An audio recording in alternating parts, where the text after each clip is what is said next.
I think it's been a really incredible day, and I think for me it's always energizing to see people in places of power and privilege and see chefs who have an ability to hold a conversation with themselves and also really special clientele really loudly proclaim a commitment to our future and the sustainability of that future.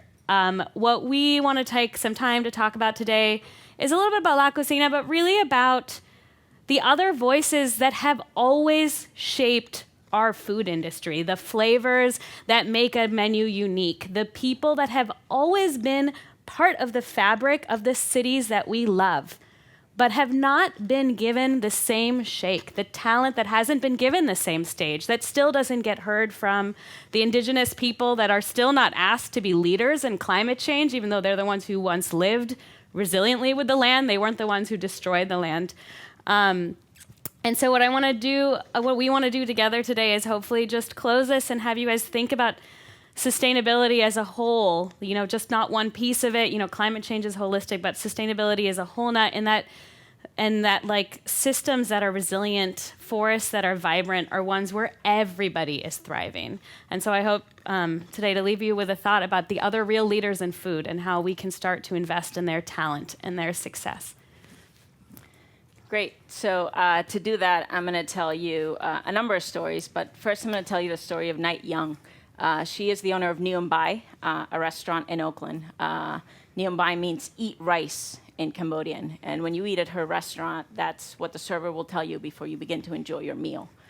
Night, like I said before, is originally from Cambodia, but she was born in a refugee camp in Thailand. Her family was settled in Stockton, California. And there, she grew up with the flavors that her family was forced to leave behind, but also grew up very much in a different culture. And her family, though they shared so much about their food and also Cambodian rock and roll with her, didn't share much about the life they left behind. Night, when she was about 18, took a trip to Cambodia, and really there was awakened to the importance and found her calling through food to preserve that country that her parents had to leave. And today in Oakland, when you dine at her restaurant, you see that in every piece of it.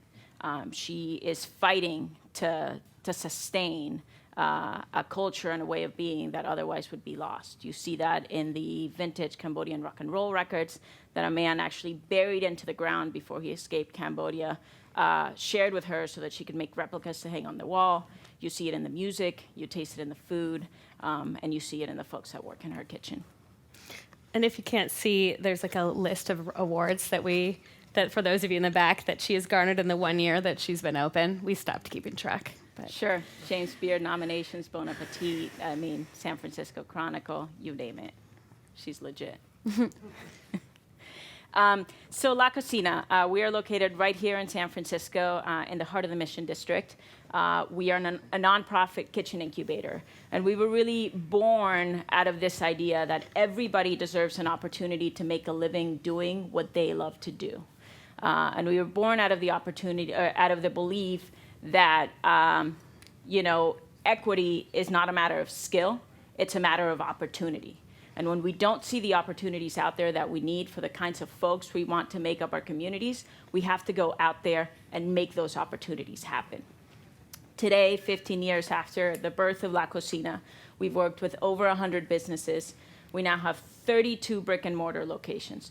32 brick and mortar locations operated by immigrant women and women of color in one of the most expensive cities and most tenacious culinary cities around the world.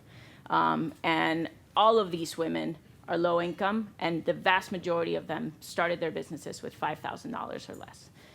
In other words, proof that if we just create the opportunity, people capitalize on them. So as Emiliana mentioned, La Cocina was really born out of these women. In fact, the reason La Cocina was started is because informal entrepreneurs, women, mostly Latina, were running successful informal businesses and wanted to build assets for themselves and were running into systemic barriers.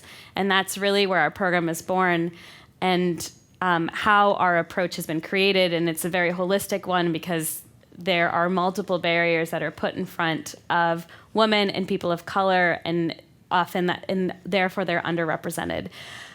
Since this has been really a theme of sustainability, I wanted to step back and talk about why, besides from a pure justice perspective, this is critically important for the sustainability of all of us and the places that we live. At the heart of what, one way to look at this work is to think about income inequality. We've talked a lot about climate change, but I really believe the economy is deeply tied into that. And the United States and many of the cities that a lot of these great restaurants that we celebrate come from are experiencing one of the highest levels of income inequality that we've seen in generations. In the United States, the top 1% makes more than 100 times the bottom 10%. That gets way worse if you start to factor out people of color and families. There's a rather depressing chart on the bottom, for those of you who can't see it, that shows that if you look from 1963 to now, the average family wealth for people of color is basically flat. So what that means is in an economy where it's become more and more difficult to sustain itself, in an economy where we've been systematically detangling any social security nets, it's also become increasingly difficult for families of color to live a sustainable living. And of course, we've talked so much today about the importance of nutrition, of the importance of health, of the importance of teaching your child how to cook. And that is all tied to the structure and safety of a family unit, being able to have the time to pass on those traditions, to have the money to buy the fresh food, have the time to stand in the line at the food bank. These are all, everything we're talking about is inextricably tied. The other point that I want to make about income inequality is that when we talk about climate change, when we talk about droughts, who's going to feel that first? We know that the poorest and the most financially insecure communities across the world are the ones who are going to bear the first brunt of that wave. Those of us higher on the privileged ones are not going to be the first ones to feel those water shortages. And therefore, but that's has a destabilizing effect. If we look through history, you can look at recent history and huge depressions, or even further into political unrest and instability. Income inequality has always been a very destabilizing thing for the human race. So it's not just to think about justice, but when we really think about the sustainability of these places that we love and are vibrant, you cannot overlook the importance of everyone having a sustainable opportunity to live in those places. So that's a little bit dire. What I do love, really, what we love about La Cocina is that I feel like I get to go every day into a kitchen that reminds me of all the hope and the opportunity we have. We go into a commercial kitchen that is chock full of women cooking and hustling despite all the barriers. We have women representing all over the world, and they're a sliver of actually what's going on. So despite all of the racism and all of the horrendous things that we read about in the news and we hear, immigrants in America continue to open small businesses at a greater rate than any other demographic. And the reason that's important in the context of income inequality is one thing that we also know from history, is that the best way to create more stable societies is to have a strong middle class, and that's by building assets. And business ownership is one of the most incredible ways for someone to build assets for their family and stability. And so, I think it's incredible. It means that immigrants are there and they're starting businesses. The thing that was really cool when you do this research further is that almost 37% of those are actually food and beverage industries. So when we think about small businesses and the opportunity they have for stability, it's also us. It's like the industry that we love is what people want to start. And the thing that I love the most is almost 80%, 78% of those food businesses are started by women of color. People like Guadalupe Guerrera, she runs a business called El Pipila. She, for 14 years, managed a taqueria in the East Bay. She did every single job for that taqueria. She saved up enough money to bring her 2 daughters from Mexico to join her. And she actually quit in 2012 because after 14 years of working 7 days a week, she wanted to take a Saturday night off to go see her favorite musician that was visiting, and the boss said no. And so she said goodbye. And actually through a friend of hers who was a La Cocina entrepreneur, Alicia's Tamales, for those of you who are local, she referred to our program and started, and she just opened up a restaurant called El Pipila at 8th and Brannan that she runs with her 2 daughters. I know it's very exciting. And so they're out there. There's Guadalupes in every corner of every city making great food. And yet we continue to underinvest in them. There's so many statistics here that like boggle my mind. Like even in 1978, which is like the year that my mom got married, so it really sticks in my brain. You couldn't get a loan for a business in America, unless your husband was present, which just is like insane to me. But like you can be like, all right, 1978 was a long time ago, but in 2018, and some of you at 2018, which is last year, I think of that as like almost a futuristic time, women received just 2% of all venture capital in the Bay Area. So like the billions of dollars, 2%. Like just, what the hell, dude? 2%. It's just mind-boggling to me. And that's a VC industry, relatively privileged entrepreneurship circles. I haven't been able to find statistics for other industries because they're a lot more investigated. But I think it's just important to realize that there is so much talent and desire to make not only themselves better, but also create more stable economies for our cities. And it's systemic barriers that are keeping this talent from succeeding. In our food industry, yeah, but it's important to look at it. This wasn't that long ago, people. This is what drives me nuts. When I think about the huge opportunity we have in the food industry, we have people and women of color that want to open restaurants and make better lives for themselves. Arby's now employs more people than the entire coal mining industry in America, which is like one food company. There is a huge opportunity in food to do something. And I think a huge opportunity for us to get better, right? This is the famous Gods of Food Time magazine article that made everybody very upset in 2013 because there were no women present except like a pastry chef in the sidebar, though I think most of these chefs mention their mother or their grandmother at some point, but seem to continue to think that their labor should be free. But the thing that I think is really something for us to keep thinking about is that in 2017, Cherry Bomb and Eater went back and said, all right, how have we done? We got all real pissed. We're going to do something about it. Pretty liberal president at the time. And the truth was, the conclusion was like, not that much better. And the one that really stuck with me was on the world's 50 best, there was not a single female chef, forget about color, single female chef mentioned without a male partner. 2017. There's just so much room for us to start asking questions about what talent are we overlooking and why? And because of that, what opportunities are we missing to have more thought leaders on the floor and to be more resilient in our economies? There are, on the flip side again, to try not to be so dire, there are now, as Emiliana mentioned, 32 brick and mortars run by La Cocina graduates. We have in our ranks multiple James Beard nominations. We have the Village International Culinary Prizes, Rising Star Chefs.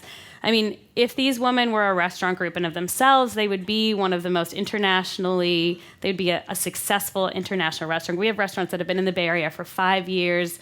These are women that have been running businesses for a long time and also doing meaningful things with their business. This picture here is some of the team behind Reams, who is doing Arab street food and making not only delicious food that has garnered a lot of culinary acclaim, but in that she's also really pushing a conversation around Arab identity and try to switch the constant negation that's been happening around that identity. But unlike any restaurant group that I have yet to find, and I keep hoping, and if one of you know one of them, I want to know about them. Every single one of our restaurants is run by a person of color, and all but one of them is run by a woman. And to me, the reason that's important is because it's a reminder of how little, we as La Cocina are a small nonprofit. We've been under $2 million budget until May. There was 10 of us. Now we're like really big. There's 17 of us. It's, to me, like, I love what we do and I believe in it and I think we're mighty, but I think, God, we're so small. And these women are able to take that and turn it into gold. What would happen if all of us started thinking differently? How would happen if cities started making real, meaningful investments? So this here is Beanie. Beanie is one of our most recent graduates. She's originally from Nepal, and she came to La Cocina in 2012. She was just getting out of an abusive marriage. She was living in her sister's home and cooking food out of the kitchen of her sister's home. At night, she would take her 2-year-old son, Ayush, and put him in a car seat in the back of her car. and pack about 30 meals that she would deliver up and down San Francisco. Fast forward to today, Beanie has a business that will have revenues of over $2 million this year alone. Beanie hires 20 employees, the vast majority of them people from her own community, a lot of them on salary, a lot of them with health benefits, a lot of them with travel benefits. Beanie has an incredible retention of staff. She's received awards for that, and is really a phenomenal human. Not only that, Beanie started her business with less than $5,000, and she has built a really enviable business. Her business has many diversified revenue streams. She is a tenacious caterer, delivering food all up and down the Bay Area. She has a presence at most of the important farmers markets in San Francisco, Oakland, and beyond. Beanie has two, not one, but two brick and mortar locations in the San Francisco Bay Area, and will be one of the vendors of the new Chase Stadium. So yet again, proof that if we just make an opportunity happen, take the time to level the playing field a little bit, people will capitalize time and time again. This here is Fernay. Fernay is the owner of a business called Minibel Soul Movement. In my opinion, Fernay makes the best fried chicken in the world. If you don't believe me, you can ask Draymond Green's mom, who also thinks so. Go Dubs. Yeah.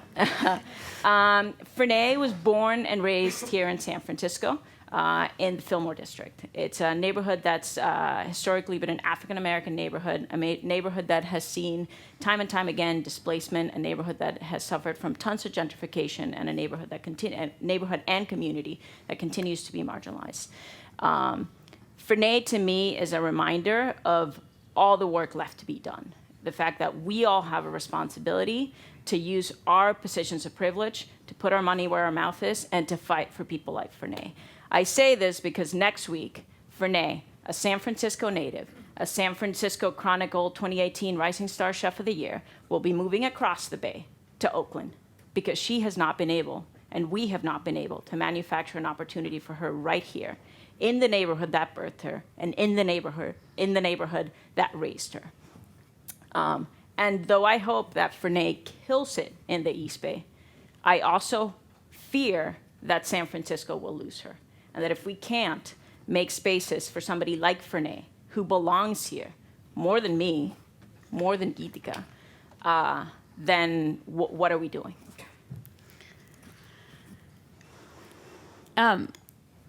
We're almost at the end. I